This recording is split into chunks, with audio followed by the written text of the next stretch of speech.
In the first video in this series, I prompted Nano Banana with a sketch of a design inspired by this little block of wood.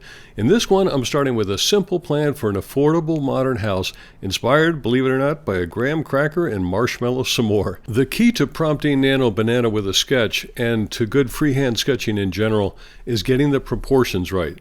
So I start with a quick section to set the real floor and roof depth and a 9-foot ceiling, and then I transfer those same measurements into a quick sketch, so I internalize what I'm about to draw in a more traditional way. I'm going to set this plan off to the side and start fresh, but you can grab this plan and the sketch I'm about to make in the free files linked below. So the first thing I'm going to do is use the technical pen brush in Procreate to make a really scratchy version of the view I have in mind.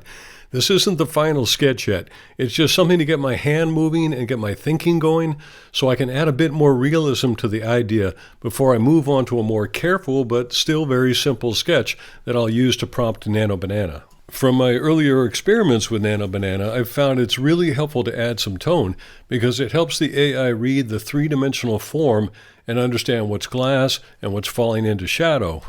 And again, even though this isn't meant to be the final sketch, I'm going to reverse engineer where I've placed the vanishing points and the horizon in this drawing because I'm seeing just a little bit of the top of the first floor, and my instinct is to bring the eye level of the viewpoint down further so we're looking up at the building a bit more, like the Greeks wanted us to look up at the Parthenon.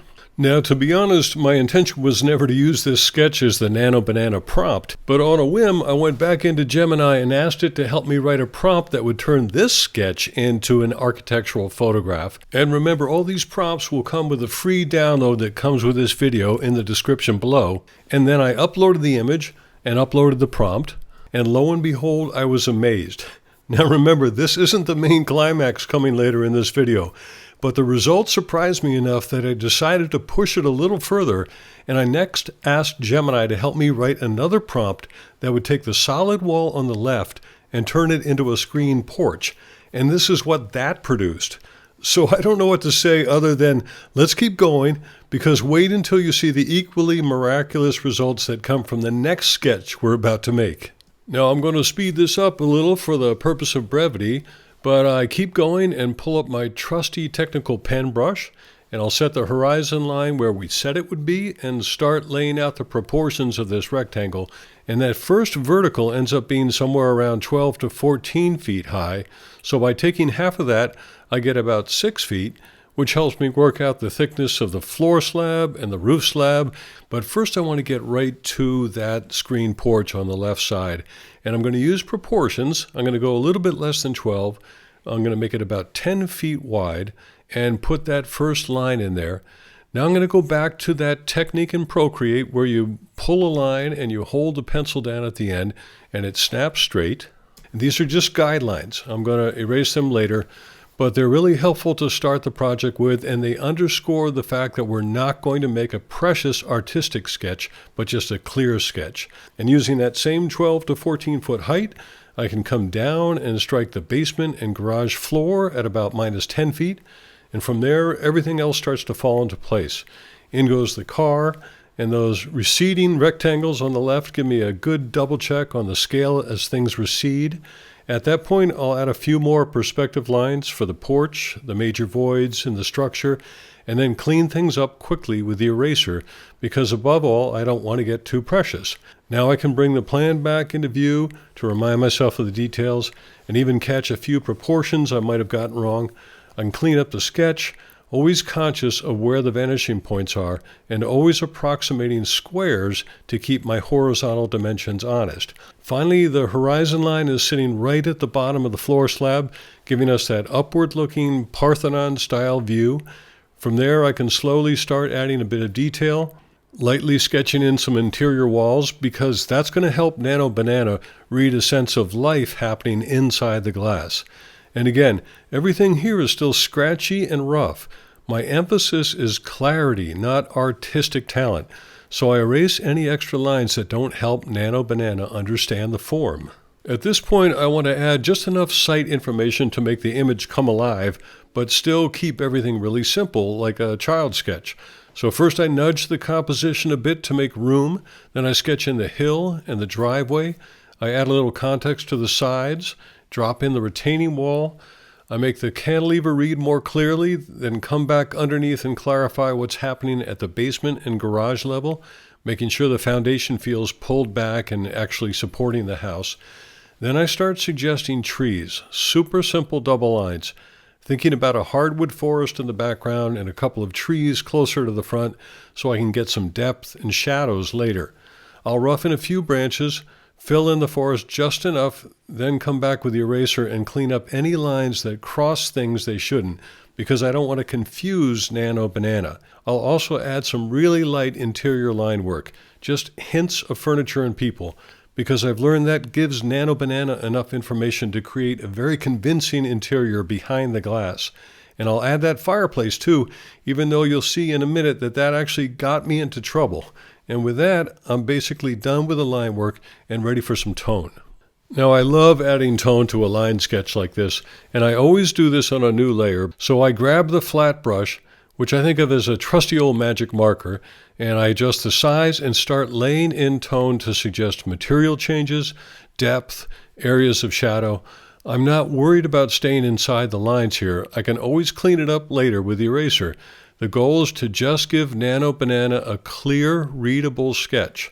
This time, I'm going to go one step further, though, than last week and select all the glass, fill it with a light blue color, then drop the opacity of that layer so Nano Banana really understands what's glass. Now, this is a new theory, and I haven't tried it before, but I hope it works. And that alone clears up a lot of the confusion we ran into before. Then I'm going to switch back to black and white, add some tone for the sky, the driveway, and the landscape, just to model the ups and downs of the hill. And I'll grab a textured brush, in this case the Nico roll brush, and make a single swipe for the trees and some loose bushes at the horizon. Then I'll go back to the technical pen to add a few cast shadows from those trees in the front. And that's really it. Tone and shadow are what give Nano Banana a clear read on the three-dimensional form. And the nice thing is this only takes a few seconds. It does not have to be careful, it just has to be clear. Now, as we saw in the tiny thumbnail sketch I made at first, you could easily stop right here. This is way beyond anything Nano Banana needs, but I love adding shadows, and this is one of my favorite tricks. I use the select tool, I switch to freehand, and I just draw the shape of the shadow as it would fall across the front glass and tuck up under the porch ceiling and wrap right over to the right side porch. And when I fill it with black, it looks way too strong at first, but then I just lighten it using the adjustments tool because it's on multiply. So the effect is fast, really convincing, and honestly much easier than trying to hatch shadows by hand. And when the sketch is done, voila, just like our s'more, a beautiful little version of a Mies van der Rohe house in the woods, but hopefully much more affordable. And now it's time to export our sketch to Nano Banana, so I'll go to the Actions menu and I'll choose a ping file, and then I'll select Save to Files and to iCloud Drive, and I'll call this S'more's House so we can find it later, and we are off to the races. So I've dropped in the sketch and pasted it in the prompt, and just a quick note, all of these prompts are in the free PDF link below. The idea of the white model is simple. Keep everything the same and strip away atmosphere so you can see whether Nano Banana really understood the sketch. And here you can see it didn't. The chimney reads in front of the glass, and that's on me. My line work was too opaque. So I went back and erased and clarified that part of the sketch, and I tried the same prompt again. When Nano Banana generates the new white model, you can see that the massing and proportions stay intact, but the chimney below the roof plane is gone. With the white model now in good shape, let's turn our attention to the storytelling power of Nano Banana. That means asking Gemini to help us write a prompt that generates an image of the house in winter, glowing at twilight, illustrating for the clients how cozy and inviting their new house will be. But with all that snow, shouldn't the driveway look like it was just plowed so the owners can get home tonight? So I asked Gemini for a prompt that keeps everything else exactly the same and fixes just the driveway. And yeah, not bad at all. And when you start with a proportionally accurate sketch like we did, generating these images is so fast that you'll often have extra time before a meeting. So why not show the client what the house looks like on a late spring day? Mom's out cutting the lawn, the kids are on the swing set, and Dad is goofing off with his friends playing hoops. And honestly, that's pretty much a dunk. Truth be told, you might even miss your meeting because it's hard to stop prompting Nano Banana once you start playing with these different story scenarios. As long as the view you've been working with shows one or more sides of the building clearly, you can ask Nano Banana to generate an elevation-style perspective of a single face of the building. It does this by reading the information in the sketch and the earlier images, and then reconstructing that side into a clean frontal view. If you want to go deeper with hybrid design and rendering, you will find links below to my self-guided courses and my live draw-along workshop. To see more examples of this workflow right now, click here, and I'll see you in the next video.